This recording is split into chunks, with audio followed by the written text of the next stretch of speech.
que nous appuierons pour cela sur l'actualité politique, économique, sociale et technologique.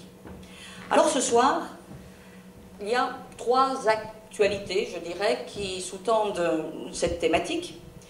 La politique, parce que ce sont les élections européennes et que la question est quelle politique énergétique pour l'Europe.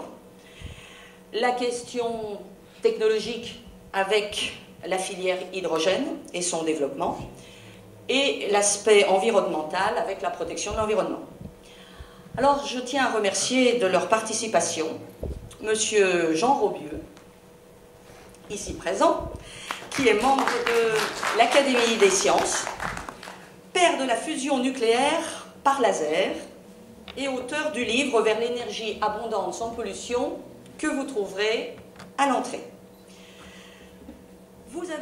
Nous avons également la présence de M. Thierry Allot, ici présent, qui est président d'honneur de l'Association française de l'hydrogène et qui est auteur du livre « L'hydrogène, énergie du futur ».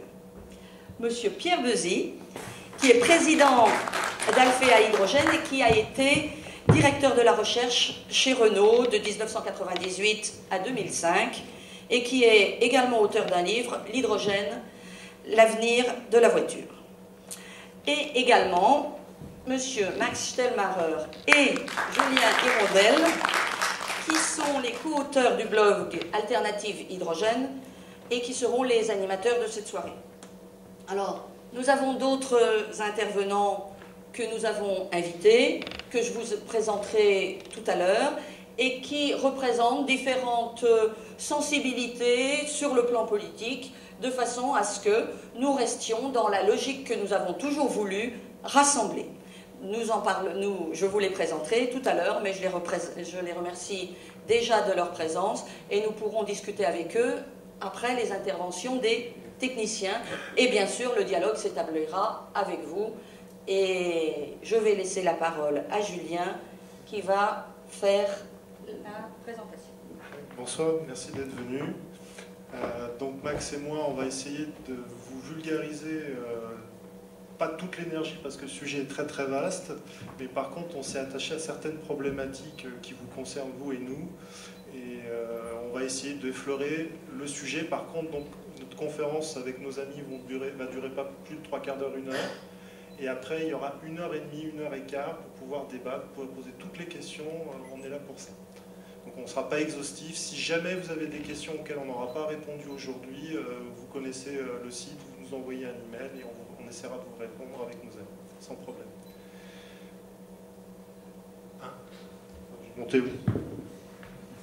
Ce sera plus sympathique, sur les strings. Alors, aujourd'hui, le grand sujet de nos préoccupations aujourd'hui, c'est le réchauffement climatique. Est-ce que c'est vrai, est-ce que c'est faux? Mais en tout cas, si scientifiquement ça s'avère exact, ce sera une vraie catastrophe et l'humanité va devoir gérer ça. Donc il faut absolument lutter contre l'émission de CO2 additionnelle, c'est-à-dire il faut du CO2 pour qu'il y ait un effet de serre et pour que notre planète soit vivable, mais il faut absolument qu'il n'y ait pas de surplus de CO2, sinon vous connaissez le principe du réchauffement climatique. Al Gore et Nicolas Hulot ont largement expliqué ça. Mais le problème, il est très concentré. Finalement, l'Europe, les États-Unis, c'est quasiment 58% du problème du réchauffement climatique à travers le monde. Donc, le couple franco-allemand et l'Europe des 27 et les États-Unis ont ensemble une bonne partie du problème. Et si on regarde de plus près, c'est très à la mode aujourd'hui, on parle du fossile, il n'y a pas que le pétrole, il y a le charbon et le gaz. Aujourd'hui, c'est au niveau mondial 80% des émissions de CO2 qui contribuent au réchauffement climatique.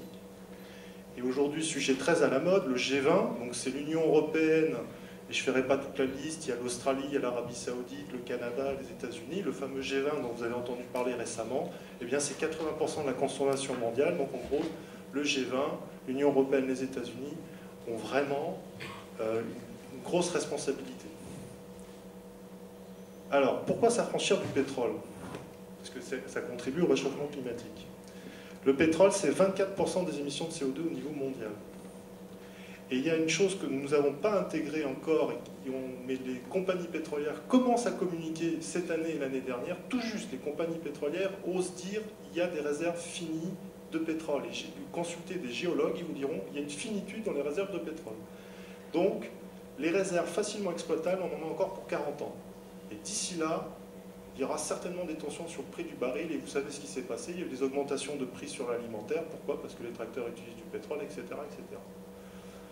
Le taux de dépendance énergétique européenne, c'est une chose qui nous concerne beaucoup plus que les Américains ou les Chinois qui ont des réserves de charbon et qui ont des réserves de pétrole. Les Américains ont pour objectif de s'affranchir du pétrole en provenance d'Arabie Saoudite et du Venezuela. C'est Barack Obama qui a fixé un objectif clair et net. En 2018, ils se passeront du pétrole de l'extérieur et leur production interne suffira. Je pense qu'ils vont y arriver parce que des voitures 20 litres au 100, on peut les faire passer à 6 litres au 100 et ils économiseront le pétrole en provenance d'Arabie Saoudite. Mais nous, en Europe, que ce soit le pétrole, le charbon ou le gaz naturel, on est dépendant de l'extérieur à 50%. Et le pétrole qui nous permet d'être encore assez indépendant, c'est le pétrole de la mer du Nord et le gaz naturel en provenance de la mer du Nord. Or, cette ressource est en train de décliner, ce qui fait qu'en 2025, pas si loin, on passera à 80%. Le moindre conflit en Iran, en Irak, ou un monsieur Poutine qui s'énerve, on va vraiment le ressentir. Et pas forcément les Français, mais les Allemands, les Italiens le ressentiront. Et tôt ou tard, nous aussi, on le ressentira.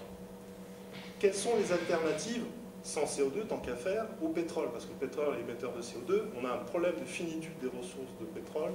Qu'est-ce qui peut nous permettre de nous affranchir du pétrole? Le problème du pétrole, c'est un vecteur, une source d'énergie à la fois. C'est-à-dire que l'énergie est déjà produite, il n'y a plus qu'à la consommer.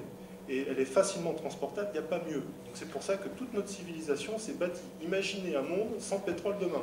Plus de voitures, plus de camions qui ravitaillent les supermarchés, plus de tracteurs. En gros, on reviendra largement en arrière. Et l'essence, si on regarde au niveau énergétique, c'est quasiment la meilleure énergie qu'on peut avoir à notre disposition. Aujourd'hui, on parle de plus en plus des voitures électriques, c'est un exemple comme un autre, qui utilisent des batteries au lithium. Le rendement n'est pas, enfin, la capacité énergétique n'est pas grande. Et si on peut regarder des choses un peu intéressantes, et là, on s'est spécialisé là-dessus, c'est sur l'hydrogène. L'hydrogène est une ressource qui pourrait, sur certains usages, se suppléer au pétrole. Et donc l'hydrogène, il y a l'hydrogène gazeux et vous avez aussi l'hydrogène liquide, où là, bon, on arrive à des choses très intéressantes. Donc quand on regarde les alternatives au pétrole, il y a les batteries au lithium et il y a l'hydrogène. Mais à la source de ça, il faut de l'électricité. Donc, en alternative au pétrole, vous avez entendu parler des fameuses voitures à batterie électrique au lithium. Donc c'est un couple électricité-batterie au lithium. Pour se passer du pétrole, on pourrait faire un couple électricité-hydrogène aussi. Le problème aujourd'hui, c'est que notre électricité, alors nous on n'a pas très conscience de ça en France, mais au niveau mondial, l'électricité, il faut qu'elle soit produite sans CO2. Or, au niveau mondial, 75% du charbon qu'on extrait de la Terre va dans des centrales thermiques à charbon qui produisent de l'électricité. Donc, 20% des émissions mondiales de CO2, c'est du charbon qui sert à produire l'électricité. Vous allez en Allemagne, vous allez aux États-Unis, vous allez en Chine, vous ne trouverez pas des centrales nucléaires, vous trouverez des centrales électriques à charbon. Donc, il faut produire de l'électricité sans CO2. Comment? Vous connaissez l'hydroélectrique, donc les barrages. Les éoliennes, on en parle de plus en plus. Les panneaux solaires. Les centrales nucléaires, vous les connaissez, donc vous connaissez le fonctionnement. En fait, on utilise la température pour produire de la vapeur très haute température et entraîner des turbines qui produisent l'électricité. Vous avez aussi de la géothermie haute énergie, donc vous allez en Guadeloupe, vous creusez à 500 mètres en profondeur, vous injectez de l'eau et vous avez de l'eau naturellement chauffée, comme dans un réacteur nucléaire, sauf que vous n'avez pas besoin